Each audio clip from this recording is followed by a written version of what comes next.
tuwing sumasapit ang buwan ng Agosto ng bawat taon, buong pagpupunyaging itinataguyod ng 5 haligi ng katarungan ang patuloy na pagsulong ng pagpapaunlad ng sistema ng katarungan, kaunlaran, kapayapaan at kaayusan ng bawat bayan at lungsod sa lalawigan ng Bulacan. Sa ilang sandali lamang ay ating mapapakinggan ng isang panayam sa tungkulin at gampanin bilang pinuno ng lalawigan ni Governor Wilhelmino MC Alvarado.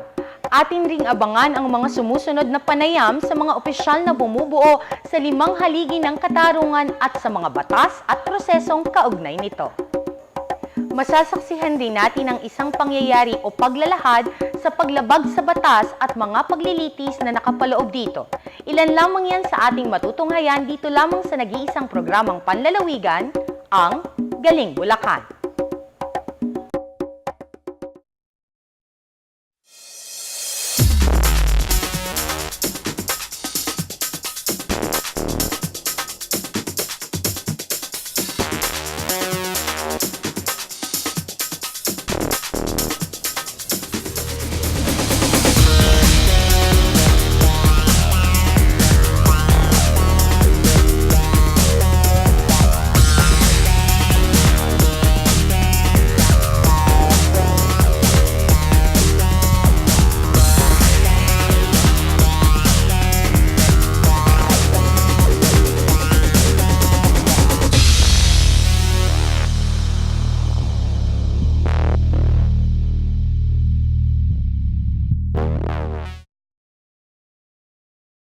Huwag nang magpahuli sa Balitang Bulakenyo. Narito na, Bulacan in a Minute.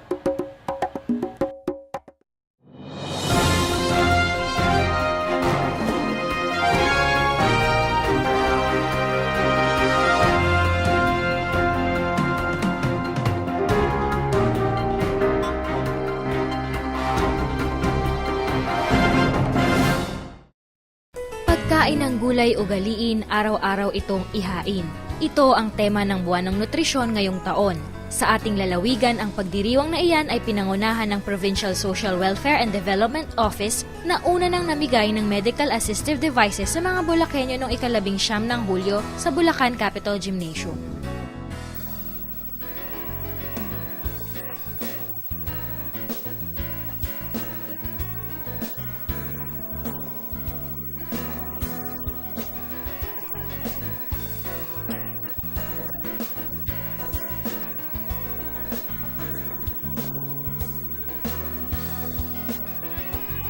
Doon sa buwan ng nutrisyon, alinsunod sa Proclamation number 491, talagang kapag buwan ng July, binagdiriwang ang buwan ng nutrisyon.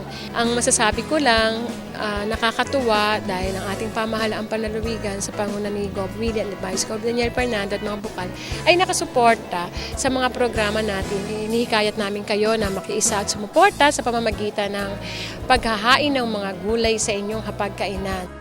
16 ng Hulyo nang makiisa rin ang bayan ng Paumbong at San Miguel sa pagdiriwang ng Buwan ng Nutrisyon.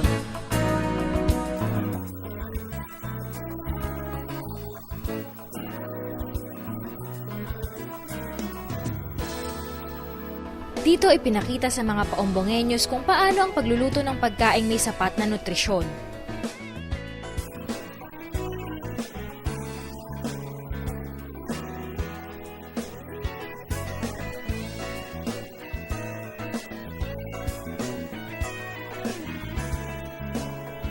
Naging bisitang pandangal naman sa bayan ng San Miguel si Congresswoman Cynthia Villar.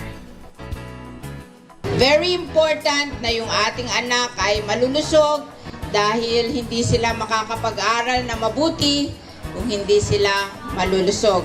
At kapag hindi sila nakapag-aral na mabuti ay hindi magiging maganda ang kanilang kinabukasan. Alam nyo, sa Las Piñas, kami po, gumagawa kami ng sarili naming organic fertilizer. At buwan-buwan po, nakakaipon kami ng 36 tons. And at the end of the month, pumipili po kami ng isang probinsya at dinodonate namin doon. At nang sa ganon, makatanim sila ng mga gulay na makakain natin na mura na magpapalusog sa ating katawan. Kasabay ng pagdiriwang na ito ay ang pamamahagi ng PhilHealth cards sa mga San Miguelenyo. Kasama ang Young Artist Nation ay naghandog ang munisipyo ng San Rafael ng isang nutrition kiddie show sa kanilang mga kabataan sa SM City Baliwag noong 18 ng Hulyo. Ang purpose po ng Nutrition Kiddie Show na to ay para po mabigyan natin ng edukasyon ang mga bata. Dahil po sa ngayon, ang mga bata ay wala pong silang hilig kumain ng gulay. Meron po kami tinatawag na high five vegetables. Ito po ay ang malunggay, ang talbos ng kamote, talbos ng sili, saluyot, at saka po yung alugbati. Yun po ang napakasustansyang gulay na ating kinakampaign sa mga bawat beneficiaries namin, mga nanay, mga bata, para po matutunan nilang kumain ng gulay. Ito po kasi yung mga gulay na ito ay masustansya sa iron at vitamin A na kinakailangan po ng ating mga katawan. May naman kasi may matututunan yung mga bata sa kiddie show. Matuto silang kumain ng gulay. Maraming matututunan para sa kabataan, para sa paglaki nila. Para malaman ng mga magulang at saan ang bata na mahalaga ang gulay. Ang message ko sa mga nanay ay sana ay matutunan din nila na parating may gulay at prutas sa kanilang hapagkainan. Ipakita nila sa kanilang mga anak ang kahalagahan ng pagkain ng gulay at prutas, no? At nang sa gayon ay sa maaga pa lang na edad ay matutunan na nilang pagkain ng gulay. Sa bayan pa rin ng San Rafael, isang cooking at veggie eating contest ang ginanap noong 20 ng Hulyo upang mas mamulat ang kabataan mula sa mga pampublikong paaralan sa pagluluto at pagkain ng gulay.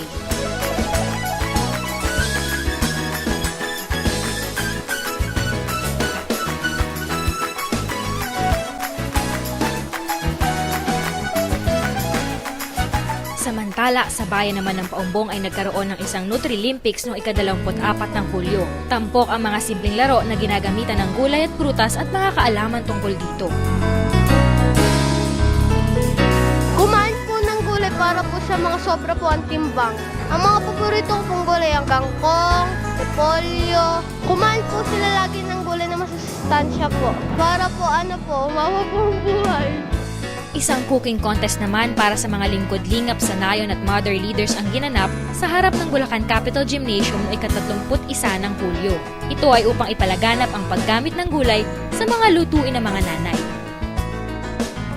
Hindi po namin nakalain na makukuha namin ito. Ang dami po namin aberya kanina. Pero, ganun namin na malunggay. Sa kaparehong araw bilang panapos na gawain para sa buwan ng nutrisyon, ginanap ang pagpaparangal sa iba't ibang bayan at lungsod maging sa mga barangay sa lalawigan na nagpamalas ng magagandang programang nagbibigay pagpapahalaga sa ating kalusugan. Naging panauhing tagapagsalita sa naturang programa si Binibining Lisa Hontiveros Barakel.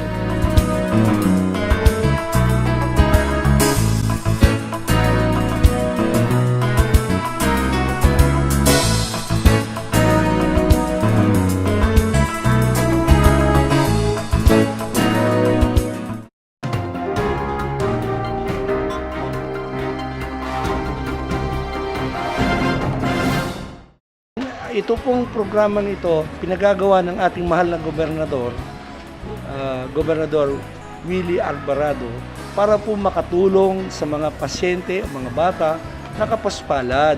Binibigyan po ng ating mahal na gobernador, Willie Alvarado, hindi lang ng magandang mukha ang bata, kundi maganda din kinabukasan. Kaalinsabay ng buwan ng kalusugan, ipinagdiriwang din ng Bulacan ang National Disability Prevention and Rehabilitation Week kung saan tampok ang mga libreng hair lip at cleft palate operation para sa mga Bulakenyo, programang Basta't May KOK, at paggawad ng Regional Council on Disability Affairs sa Bulacan bilang natatanging lalawigan na nakapagbibigay ng suporta at pagkalinga sa mga may kapansanan. Psychologically and physically, ang laking tulong nito sa mga developing child, no? Especially for their speech. Siyempre masaya na may halo pa rin ka ba kasi yun, parang nakakatakot kasi sa una. Pero siyempre, ngayon tapos na, maligaya na kami kasi lalaki na siyang normal. Kumbaga wala nang discrimination pagtandaan. Ika-19 ng Hulyo nang ihandog ng pamahalang panlalawigan ng Bulacan ang isang cultural variety show para sa mga kababayan nating may kapansanan. Ito ay pinamagatang Basta't Bulakenyo kahit may KOK na ginanap sa SM City Baliwag.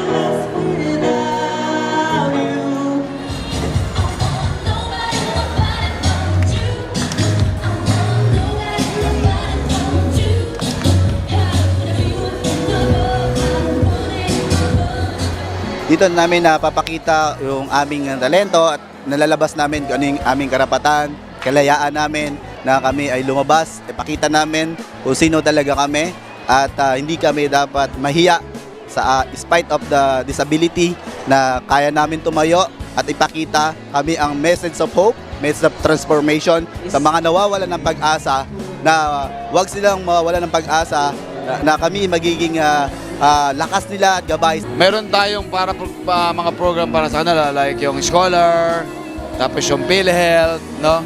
At marami pang iba. At taon-taon, meron kinikilala namin sila, binibigyan ng atensyon. And actually, ang probinsya ng Bulacan ang laging tinatawag sa region and national at nagtatanong sila paano natin nasasagawa yung programa. At tayo yung may pinaka-aktibo, na binigyan natin ng kalinga, binigyan natin ng kalinga at malaking atensyon ang disabled. Lahat tayo po ay merong katangian. Meron din tayong kapintasan sapagkat tayo ay tao, hindi perpekto. Sa pagtanaw sa ating mga disabled, persons with disability, hindi dapat tinitingnan ang kanilang mga saklay, ang kanilang kapinsanan. Dapat ang titingnan ay yung kanilang kakayanan. Congratulations po to Bulacan Province! Maraming salamat sa bumubuo ng Regional Council on Disability Affairs at na-recognize nila ang effort na ginagawa ng ating pamahalang panglalawigan ng Bulacan sa ating mga kalalawigan, ang mga person with disability sa lalawigan ng Bulacan. Umasa kayo na ang mga programa at serbisyong pinagkakamahalang panglalawigan ay patuloy ninyong matatanggap. At patuloy pa rin kami nagsasagawa ng mga pag-aaral kung paano matutugunan ang lahat ng pangangailangan ng ating mga kalalawigang may kapansanan. So, ang layunin ng ating competition ngayon sa ating mga best LGU, PWD friendly municipality or city, based on the criteria, sila yung pinakamaganda ang implementation. Ang mensahe na gusto kong iparating sa probinsya ng Bulacan ay binabati ko sila sa lalong-lalo na sa ating gobernador na talagang andun sa puso niya ang pagmamahal sa ating mga PWDs.